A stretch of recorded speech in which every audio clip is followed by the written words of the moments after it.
न मां कर्माणि लिम्पन्ति न मे कर्मफले स्पृहा इति मां यो अभिजानाति कर्मभिर्न स बध्यते।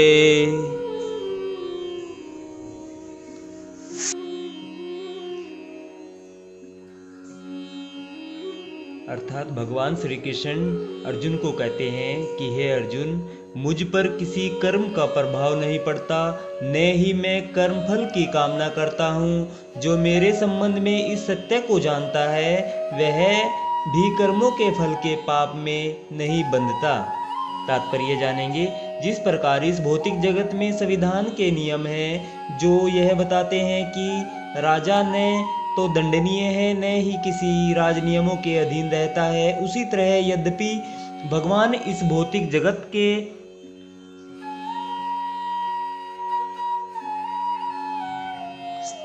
स्रष्टा है, किंतु वे भौतिक जगत के कार्यों से प्रभावित नहीं होते। सृष्टि करने पर भी वे इसे पृथक रहते हैं, जबकि जीवात्माएं भौतिक कार्यकलापों के सकाम कर्मफलों के में बंधी रहती है, क्योंकि उनमें प्राकृतिक साधनों पर प्रभुत्व दिखाने की प्रवृत्ति रहती है। किसी संस्थान का स्वामी कर्मचारियों के अच्छे बुरे कार्यों के लिए उत्तरदायी नहीं, कर्मचारी इसके लिए स्वयं उत्तरदायी होते हैं। जीवात्माएं अपने अपने इंद्रिय तृप्ति कार्यों में लगी रहती है, किंतु ये कार्य भगवान द्वारा निर्दिष्ट नहीं होते। इंद्रिय तृप्ति की उत्तरोत्तर उन्नति के लिए जीवात्माएं इस संसार के कर्म में प्रवृत्त हैं और मृत्यु के बाद स्वर्ग सुख की कामना करती रहती है। स्वयं में पूर्ण होने के कारण भगवान को तथाकथित स्वर्ग सुख का कोई आकर्षण नहीं रहता। स्वर्ग के देवता उनके द्वारा नियुक्त सेवक है।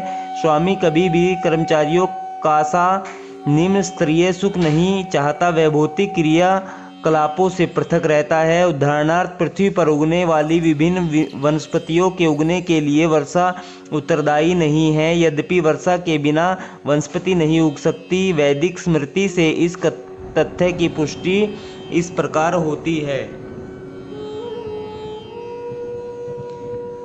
निमित्त मात्र में वासौ सृज्यानाम सर्ग कर्मणि प्रधान कारणी भूतायतो वैसर्ज्य शक्तयः।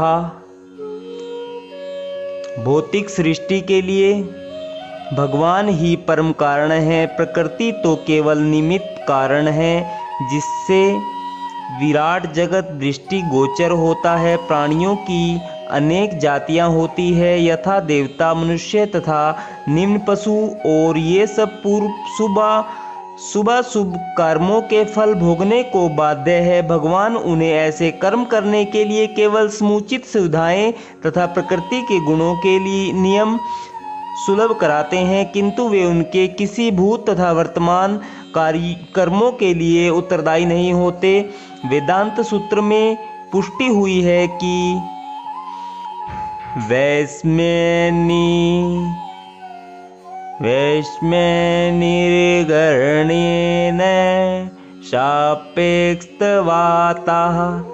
भगवान किसी भी जीव के प्रति पक्षपात नहीं करते। जीवात्मा अपने कर्मों के लिए स्वयं उत्तरदायी है। भगवान उसे प्रकृति अर्थात बहिरंगा शक्ति के माध्यम से केवल सुविधाएं प्रदान करने वाले हैं। जो व्यक्ति इस कर्म नियम की सारी बारीकियों से भली भांति अवगत होता है वह अपने कर्मों के फल से प्रभावित नहीं होता। दूसरे शब्दों में, जो व्यक्ति भगवान के इस दिव्य स्वभाव से परिचित होता है वह कृष्ण भावनामृत में अनुभवी होता है, अतः उस पर कर्म के नियम लागू नहीं होते। जो व्यक्ति भगवान के दिव्य स्वभाव को नहीं जानता और सोचता है कि भगवान के कार्यकलाप सामान्य व्यक्तियों की तरह कर्म फल के लिए होते हैं, वे निश्चित रूप से कर्म फलों में बंध जाते हैं। किंतु जो परम सत्य को जानता है वह कृष्ण भावनामृत में स्थिर मुक्त जीव है।